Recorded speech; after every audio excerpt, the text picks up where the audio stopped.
Perkalian bentuk aljabar. Sebelum kita mulai materi perkalian bentuk aljabar ini, yuk kita ingat kembali materi perkalian pada bilangan bulat. Masih ingatkah kalian maksud dari 2 dikali 3? Ini kan sama dengan 3 ditambah 3 sebanyak 2 kali. Kalau 3 dikali 2, 2 ditambah 2 ditambah 2 sebanyak 3 kali. 2 dikali 3 dan 3 dikali 2 ini maknanya berbeda, tapi mendapatkan hasil yang sama, sama-sama 6. Ingat lagi nggak ya kalau ini nih, negatif 2 dikali 4. Negatif 2 ini negatif dikali dengan positif, hasilnya negatif. 2 dikali 4, 8. Jadi negatif 8. Selanjutnya negatif 2 dikali negatif 3. Negatif dikali negatif hasilnya positif. Jadi 2 dikali 3 sama dengan 6. Kalau 5 dikali negatif 1, positif dikali negatif hasilnya negatif 5. Kalian harus ingat ya, kalau positif dikali positif itu hasilnya positif. Kalau negatif dikali positif, negatif. Kalau negatif dikali negatif hasilnya positif. Kalau positif dikali negatif hasilnya negatif. Yuk kita ke contoh perkalian pada bentuk aljabar. Contohnya 1 dikali A. Ingat ya, berapapun bilangan kalau dikalikan dengan 1 hasilnya adalah bilangan itu sendiri. Jadi 1 dikali A sama dengan A. 1 dikali B sama dengan B. 1 dikali X sama dengan X. Kalau misalnya ini 2 dikali X, ingat lagi pada bilangan bulat tadi, kalau 2 dikali X artinya X ditambah X sebanyak 2 kali. Hasilnya 2X. Kalau 3 kali B, B ditambah B ditambah B sama dengan 3B. Contoh lainnya nih, negatif 1 dikali A, negatif dikali positif negatif, jadi negatif A.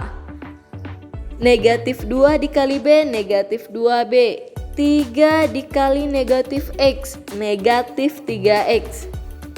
A dikali B, AB. C dikali B, BC atau CB.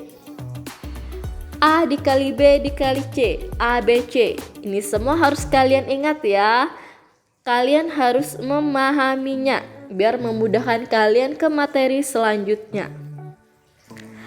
A dikali A sama dengan A pangkat 2. B dikali B, B pangkat 2. Negatif Y dikali Y, negatif Y pangkat 2. Negatif Z dikali negatif Z, negatif dikali negatif positif, jadi hasilnya Z pangkat 2. A dikali A dikali A, A pangkat 3. Paham kan? Sekarang contohnya 5 dikali X ditambah 8. Lah ini caranya gimana? Nah gini caranya. Pertama kita kalikan terlebih dahulu 5 dengan X. Yang kedua kita kalikan 5 dengan 8. 5 dikali X hasilnya 5X. 5 dikali 8 hasilnya 40. Jadi hasil akhirnya 5X ditambah 40. Bisa nggak 5X ditambah 40? Hasilnya berapa ya? Kalau 5X ditambah 40 hasilnya tetap 5X ditambah 40. Yuk ingat kembali pelajaran penyumblahan dan pengurangan pada bentuk aljabar. Hanya bisa dioperasikan jika suku-sukunya sejenis. 5X dan 40 bukan suku yang sejenis, jadi tidak bisa kita jumlahkan. Jadi hasil akhirnya tetap 5X ditambah 40. Contoh selanjutnya 7 dikali X dikurangi 3. Yang pertama yang kita kalikan 7 dengan X. Yang kedua 7 dengan negatif 3. Sehingga diperoleh hasilnya 7X kemudian 7 dikali negatif 3. Positif 7 dikali negatif 3 hasilnya negatif 21. Apakah bisa dikurangkan? Tidak bisa karena bukan suku yang sejenis. Yuk deh ke contoh soal berikutnya ya. X ditambah 3 dikali X dikurangi 5. Duh, makin ribet ya, tenang. Ini mudah juga kok. Yang pertama yang harus kita kalikan X dengan X. Yang kedua X dengan negatif 5. Yang ketiga 3 dikali X. Dan yang keempat 3 dikali negatif 5. X dikali X, X kuadrat atau X pangkat 2. Kemudian X dikali negatif 5 sama dengan negatif 5X. 3 dikali X, 3X, jadi tulis plus 3X. 3 dikali negatif 5, negatif 15. Selanjutnya apa? Ingat pada materi penjumlahan dan pengurangan. Yang pertama, kita kelompokkannya sejenis. Pada baris pertama ini sudah berkelompok dengan suku sejenisnya. Yang sejenis yang mana saja?